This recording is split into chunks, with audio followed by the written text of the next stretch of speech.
This just in, popular leftist feminist news site Jezebel has been shut down effective immediately after its owners failed to find a new buyer.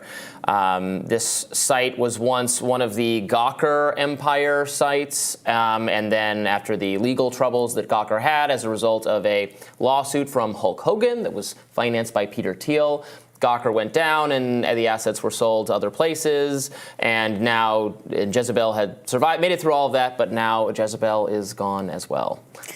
Yeah, I mean, I'm never going to celebrate the end of a media enterprise, given how they've been dealing with a really uphill battle with funding. There's been a real narrowing of outlets for people to choose from. We used to have local news that were reporting on issues that were germane to localities. We don't have that anymore. We used to have kind of more independent blogs that would talk about niche issues. It was a feminist website, and it was very popular for a very long time. And I used to enjoy it a great deal back in the day when you could get a lot more, I think, fun pop culture content, different places. But, you know, I think the Gawker lawsuit that damned Gawker more broadly, and I think started to imperil Jezebel as part of that, it was because of the kind of overreaches that were happening in some of those areas with respect to posting. Yeah. Posting. I mean, I don't know, sexual content.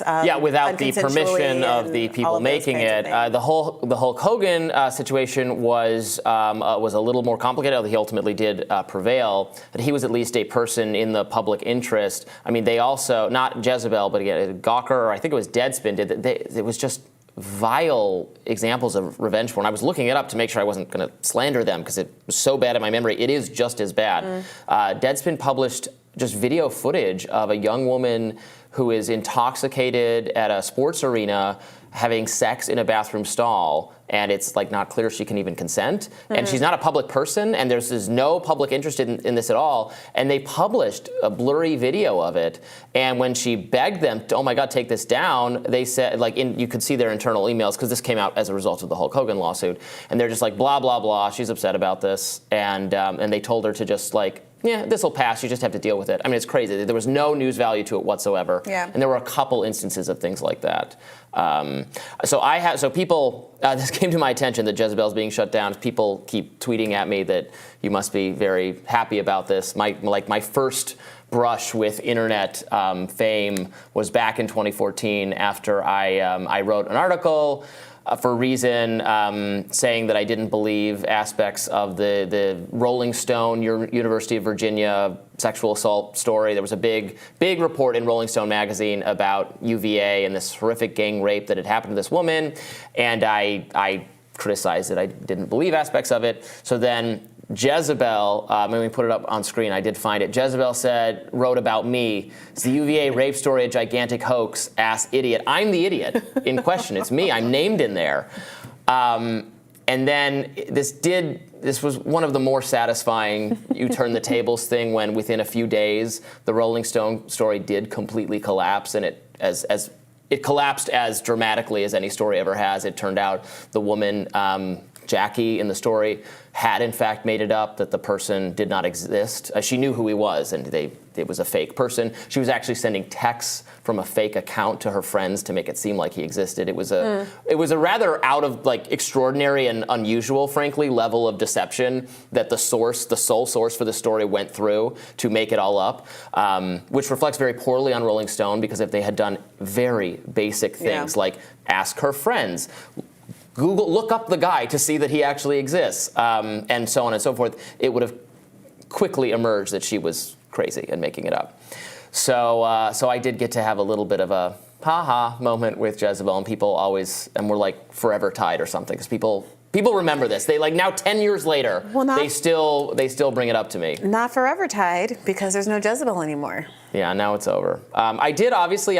You were right that it was a witty publication. It had a lot of smart people who were very incisive and, holding truth to power a lot of the time, but also just had no, again, I'm characterizing the broader Gawker universe, not Jezebel specifically, just had no good judgment, or often had bad judgment for newsworthiness, and like when a subject or a target was deserving of a takedown, and when it's like when it was invading people's privacy in a semi-criminal way, and the fact that they couldn't tell that apart, and were very defiant about it, because eventually Nick Denton, who was in charge of the whole enterprise, did start to say, okay, I think some of the stuff we're doing here is evil and we can't do it. And the staff revolted. A bunch of them resigned. They fought tooth and nail against any direction from the guy who invented the whole thing to just say, maybe we don't non-consensually post random people's it's a low bar stuff. So.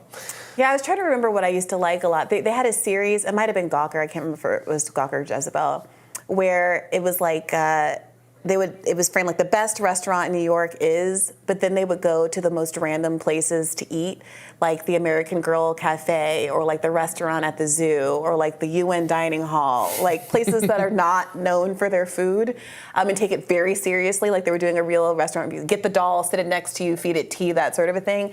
And the writers who used to do that column were they were very funny. They had a lot of smart, funny young people.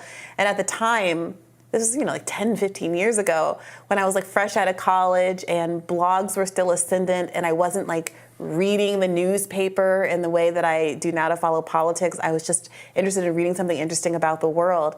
They were really good at doing it. Yeah. And I do still feel like that there's a hole that's missing. I used to wake up, come to work, sit at my computer, and do 15 minutes of Jezebel, 15 minutes of BuzzFeed, scrolling to see what was going on. And I think a lot of us in our age cohort kind of came up that way. And it's interesting to reflect on how I don't open the internet for pleasure at all anymore. Well, a big part of the decline of that is changes that social media and Facebook in particular has made. The era of the massive traffic that BuzzFeed and places like the Huffington Post and the Gawker Universe and other sites, and then sites on the right started. Your Federalists, your Breitbarts, your Daily Callers, your Daily Wires. Sort of figured out also how to thrive specifically on Facebook, and then as a result of that, the media started screaming at Facebook that it was. It's so funny when I hear conservatives complain about social media, because that's also what the mainstream media was saying, that Mark Zuckerberg is elevating these disinformation narratives on right-wing sites, and this is how we get Trump. And then finally, as a result of all this pressure and a variety of other reasons, they turned down the dial for the news feed. And bankrupted a whole lot of publications, including eventually this one. Yeah. So. All right. Well, I always hope that the good journalists at these institutions are able to land on their feet. There was a lot of talent there, and I hope they end up somewhere. I do not relish anyone losing their jobs. To be clear. Even the one that wrote the headline calling you an idiot. No, you know what? I later had drinks with her, and she's a perfectly fine person. And there's no hard feelings or anything. You love to see it. Good on you, Robby. All right, more rising after this.